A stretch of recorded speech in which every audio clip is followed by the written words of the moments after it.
je suis Seni Kwanda, je suis directeur de recherche à l'Institut de recherche en sciences de la santé et puis je suis professeur d'épidémiologie à l'Institut africain de santé publique. Tous deux des instituts basés donc à Ouagadougou au Burkina Faso. Aujourd'hui, j'aimerais vous parler d'un projet et ce projet porte sur le climat, la chaleur et la santé maternelle et néonatale en Afrique. Et l'acronyme anglais de ce projet, c'est projet Shamna. Alors, notre projet compte 9 partenaires du monde entier. Et dans le projet, nous avons des experts en santé climatique et en sciences sociales.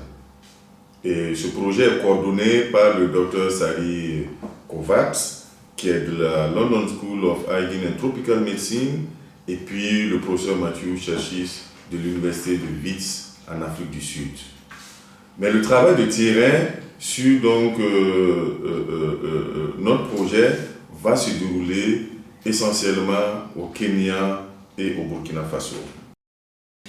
Je suis Dr Kadio Kadidiatou, je suis attachée de recherche à l'Institut de recherche en sciences de la santé, en sociologie et en anthropologie de la santé, IRSS et Ouagadougou, Burkina Faso.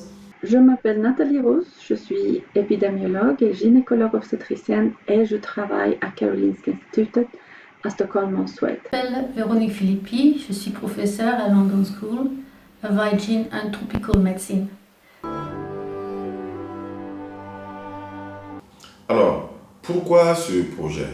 Je pense que c'est important que vous le sachiez.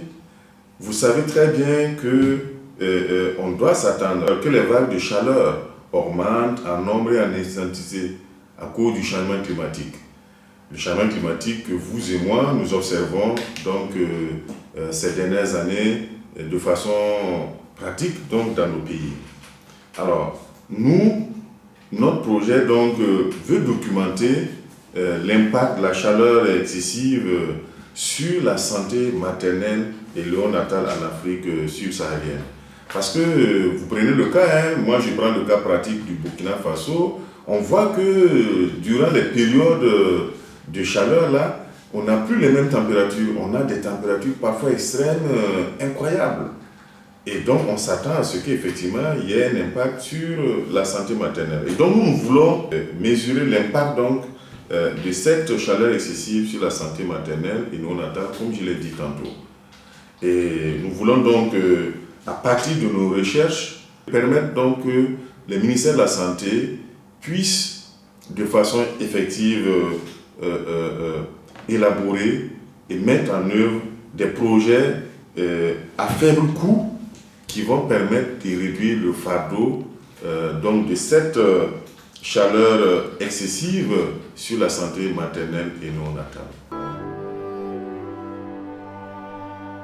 Comme vous le savez, le Burkina Faso fait partie des pays les plus chauds de l'Afrique de l'Ouest. Et on sait aussi que la chaleur extrême peut avoir des conséquences néfastes sur la santé de la mère et de l'enfant, affecter notamment l'utilisation des services, mais aussi affecter l'offre de soins. Donc, pour pouvoir améliorer la santé de la mère et de l'enfant en situation de chaleur extrême, nous menons une recherche qui contribuera à produire des données probantes et ces données probantes-là pourront servir à améliorer les politiques allant dans ce sens. Donc, nous menons ces recherches essentiellement dans 2 districts du Burkina Faso, le district sanitaire de Bogodogo et le district sanitaire de Kaya. Donc, ces districts se situent dans des régions également les plus chaudes du pays. Donc, on pense que ça pourra vraiment permettre de collecter des données qui reflètent la réalité. Donc, il s'agit essentiellement de mener des entrevues avec des femmes enceintes, des femmes qui ont récemment donné naissance, des membres de la communauté, mais aussi des professionnels de santé, afin de capter leurs connaissances, leurs perceptions, ce qu'ils savent des effets et néfastes de ces chaleurs extrêmes-là sur la santé des femmes enceintes, mais aussi des nouveau-nés. Et nous voulons également aussi savoir ce que les communautés font d'habitude pour pouvoir aider ces femmes-là à tenir et vraiment à réduire les conséquences de ces chaleurs extrêmes-là sur la santé et de la mère et de l'enfant. Donc voilà globalement ce que nous menons comme recherche dans ces 2 districts sanitaires du Burkina Faso dans le cadre de ce projet. Les femmes enceintes ont tendance à avoir de températures corporelles centrales élevées et à produire plus de chaleur en vue de leurs caractéristiques physiologiques, comme le gain de poids et du dépôt de graisse pendant la grossesse. Pendant des périodes de température ambiante élevée, le stress thermique chez les femmes enceintes augmente. Nous savons déjà, par exemple, qu'un stress extrême, tel que celui provoqué par une catastrophe, est associé à un accouchement prématuré. Le stress thermique peut avoir des mécanismes d'impact similaires sur la mère enceinte et le fœtus. Nous savons aussi qu'il existe une association entre la température ambiante élevée et la naissance prématurée, le faible poids à la naissance et la mortinaissance. Il existe cependant plusieurs complications maternelles et périnatales indésirables qui pourraient être liées à la chaleur, telles que la hémorragie et l'hypertension, où les informations apportées par les études scientifiques sont contradictoires ou pour lesquelles il n'y a pas eu d'études. Nous allons étudier comment le stress dû à la chaleur peut modifier le comportement de femmes et de prestataires de soins de santé, l'accès aux soins par des professionnels qualifiés pendant la grossesse et l'accouchement est très important pour éviter les décès maternels et périnataux. En utilisant les données épidémiologiques de la Suède, de l'Afrique du Sud et d'autres pays, nous allons étudier et quantifier l'impact de la chaleur sur la santé maternelle et périnatale. Nous savons que les nouveau-nés, non seulement ceux qui sont malades, mais aussi ceux qui sont en bonne santé, sont mis à risque par les températures élevées à cause de leur faible volume sanguin, du rapport élevé qu'il y a entre leur masse et leur surface corporelle et de leur faible taux de respiration. Par ailleurs, les nouveau-nés dépendent de leurs parents pour les protéger de la déshydratation et du surchauffement. Peu d'études épidémiologiques et anthropologiques ont exploré l'impact des vagues de chaleur sur la santé néonatale dans les pays africains. La santé de la mère et les soins qu'elle apporte à son bébé sont des éléments primordiaux pour la santé néonatale. Et nous allons donc étudier, avec des entretiens avec les mères et des observations, comment les températures très élevées influencent les soins que les mères donnent à leur bébé, y compris l'allaitement. Le monde s'est déjà réchauffé d'environ 1 degré, augmentant les décès dus aux vagues de chaleur. Avec un réchauffement de 1,5 degré, environ 14% de la population mondiale sera exposée à de fortes vagues de chaleur au moins une fois tous les 5 ans. Un demi-degré de plus et 37% de la population mondiale sera atteinte. Notre trajectoire mondiale actuelle des émissions de gaz à effet de serre entraînera un réchauffement et des impacts croissants. Les tropiques chauds et humides sont particulièrement à risque.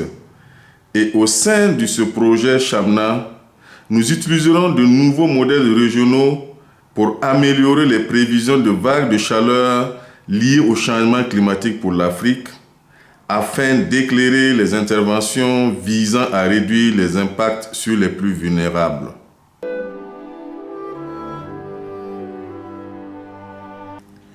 Dr Adélaïde Koussambili est spécialiste des sciences sociales au département des sciences de la santé des populations de l'université Aga Khan au Kenya.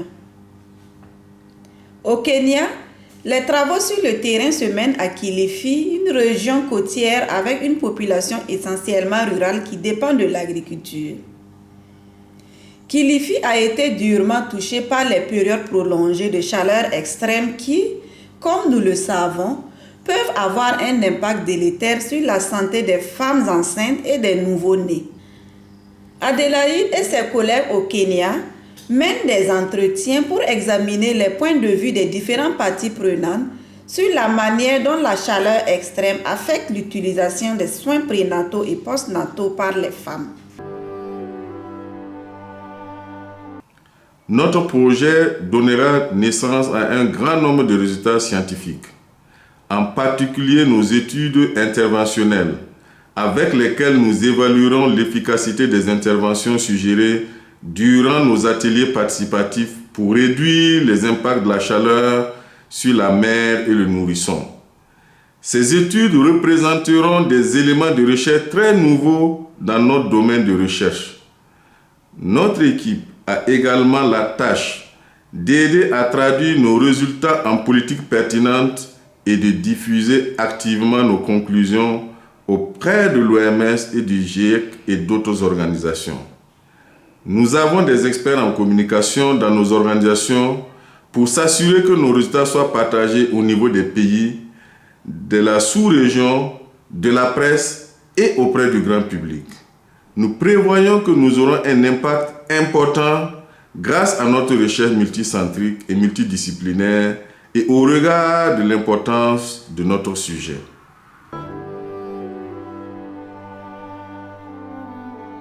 Avec Fiona Scorji, une anthropologue de l'Université de White en Afrique du Sud qui participe également au projet, nous organiserons une série d'ateliers participatifs au Burkina Faso et au Kenya.